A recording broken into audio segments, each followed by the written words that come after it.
আন্দামান ভ্রমণের দ্বিতীয় পর্যায়ে দ্বীপের আরও বহু রহস্য উঠে আসবে। বঙ্গোপসাগরের এই দ্বীপপুঞ্জের নতুন নতুন নানা জিনিস জানা যাবে এই প্রতিবেদনে। অনুরোধ রইল পুরো ভিডিও দেখার।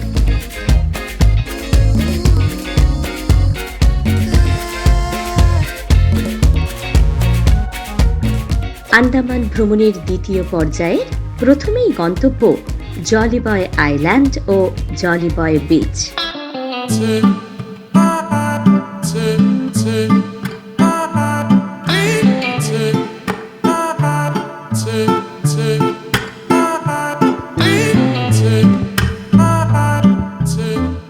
জলি বয় ট্রিপকে আন্দামান দ্বীপপুঞ্জের অন্যতম সেরা ভ্রমণ বলে মনে করা হয়। এই দ্বীপ বিখ্যাত আশ্চর্যজনক প্রবাল প্রাচীরের জন্য। প্রবাল প্রাচীর এই দ্বীপটিকে এক আলাদা মাত্রা দেয়।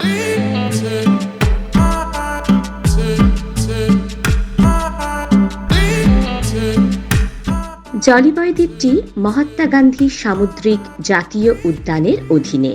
দ্বীপে যাওয়ার জন্য অনুমতি এবং টিকিট কিন্তু লাগে। জলি বয় দ্বীপ ভ্রমণের জন্য আগে থেকে বুকিংও করতে হয়। জলি বয়ে পৌঁছানোর জন্য প্রথমে ওয়ান্ডুর জেটিতে পৌঁছতে হবে, যা পোর্ট ব্লেয়ার থেকে প্রায় 30 কিলোমিটার দূরে। আপনি গাড়ি ভাড়া করে যেতে পারেন, আবার বাসেও যেতে পারেন। গাড়ি ভাড়া করলে আপনার 2 থেকে 3 হাজার টাকা লাগবে, আর যদি বাসে যান তবে 40 থেকে 50 টাকার মধ্যেই পৌঁছে যাবেন আপনার গন্তব্যে।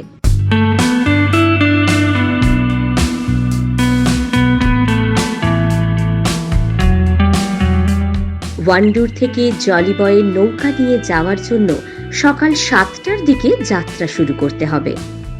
নৌকায় ওয়ান্ডুর জেটি থেকে জলি বয়ে পৌঁছতে প্রায় 40 মিনিট সময় লাগে। জলি বয় দ্বীপে গেলে অতিরিক্ত টাকা দিয়ে গ্লাস বটম বোট যাত্রার সুবিধা কিন্তু নিতেই হবে।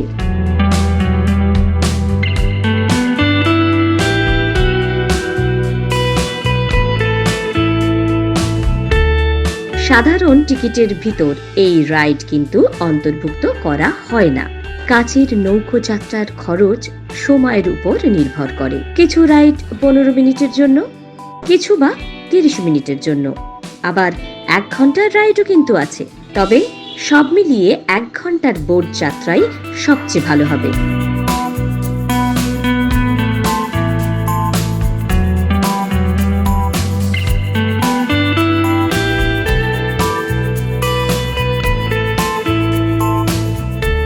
জলি বয়ের জল ভীষণ পরিষ্কার, তবে তা আবহাওয়ার উপর নির্ভর করে।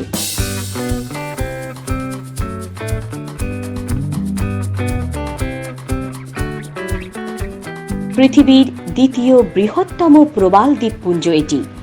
এখানে রয়েছে হরেক রকম প্রবাল, boulder coral, finger coral, cauliflower coral, আর সেই সঙ্গে সমুদ্রের ঢেউয়ের দুলুনি। অ্যাকোয়ারিয়ামের বাইরে এত রঙিন মাছ দেখাও এক অনন্য অভিজ্ঞতা। এদের মধ্যে জেব্রা, প্যারট, আই আর ক্লাউন ফিশ বা মিমোর কথা তো বলতেই হবে, কিন্তু রং তুলি দিয়ে এদের বোধহয় কেউ এঁকে দিয়েছে।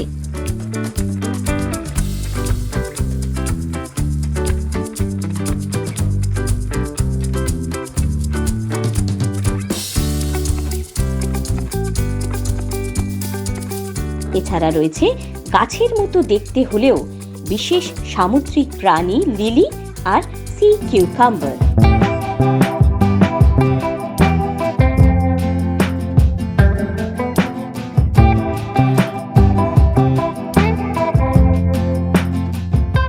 জলি বয় দ্বীপের পারমিট সফরের একদিন আগে জারি করা হয়।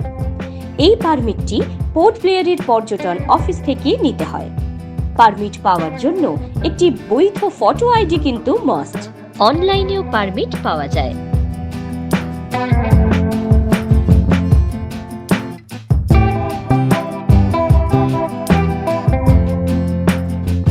হাতে সময় থাকলে দেখে নিতে পারেন এন্ট্রি গেটের সামনে থাকা ছোট্ট মিউজিয়ামটা, অথবা ফেরার পথেও যেতে পারেন সেখানে। এখানে কিন্তু কোনো প্রবেশ মূল্য নেই।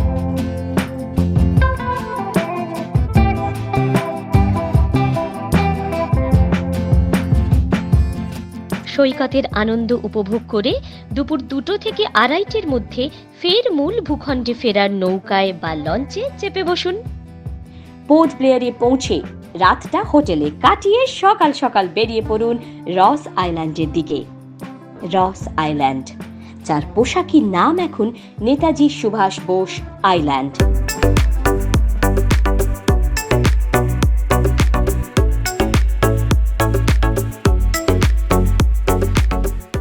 ছোট্ট জেটি, সমুদ্রের নোনা জলে ক্ষয়ে যাওয়া পিলার আর কাঠের সাজসজ্জা দাঁড়িয়ে রয়েছে। মানুষের বসবাসের অযোগ্য এই ছোট্ট দ্বীপে ব্লেয়ার সাহেব প্রায় 250 বছর আগে একটি স্যানিটোরিয়াম আর হসপিটাল তৈরি করেন, যা কালক্রমে পরিত্যক্ত হয়েই পড়ে রয়েছে।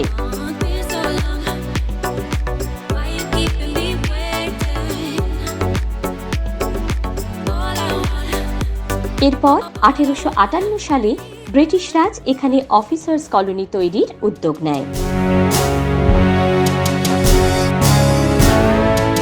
পোর্ট ব্লেয়ারে সেলুলার জেলের প্রাচীরের অন্তরালে যখন চলছে ব্রিটিশদের অকথ্য অত্যাচার, তখন উল্টো দিকে রস আইল্যান্ডে ব্রিটিশ অফিসাররা মগ্ন নানা বিলাসিতায়। আজ দ্বীপে এসেছে চিতল হরিণ, রয়েছে ময়ূরীর দল, ব্যাটারি চালিত গাড়িতে ঘুরে দেখা যায় গোটা দ্বীপ।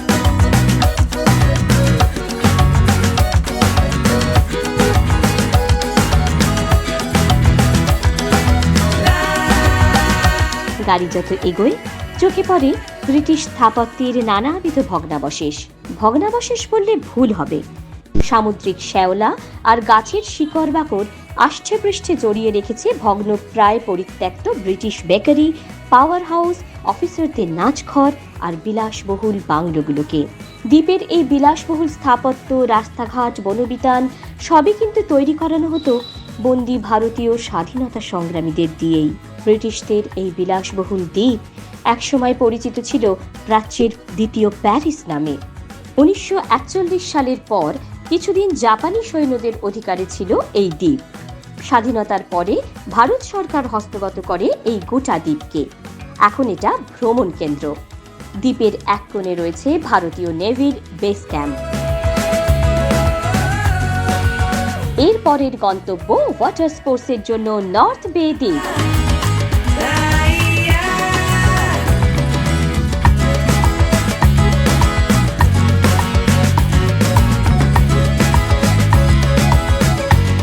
আন্দামান দ্বীপপুঞ্জে নর্থ বে আইল্যান্ড হলো ওয়াটার স্পোর্টসের হটস্পট। নর্থ বে আইল্যান্ড পোর্ট ব্লেয়ার থেকে মাত্র 1 ঘন্টা দূরে। পর্যটকরা সাঁতার কাটা, সূর্য স্নান, বিচ কম্বিং এবং আরো অনেক কিছুই এখানে এসে উপভোগ করতে পারেন। যারা আরো দুঃসাহসিক অভিজ্ঞতার সন্ধান করতে চান, তাদের জন্য এই দ্বীপটি কায়াকিং, বোট রাইডিং, স্কিইং এবং আরো অনেক উত্তেজনাপূর্ণ ওয়াটার স্পোর্টস উপভোগ করার সুযোগ করে দেয়। ট্রেকিং, ট্রেল এবং হাইকিং এর মতো অনেক কার্যকলাপের অভিজ্ঞতা পাওয়া যায় এখানে এসে। নর্থ বে থেকে ফেরার সময় মিউজিয়াম দেখেও ফেরা যেতে পারে। সেক্ষেত্রে প্রবেশ মূল্য 50 টাকা। এখানে বিভিন্ন ধরনের সামুদ্রিক মাছ, কোরাল সব সংরক্ষণ করা আছে।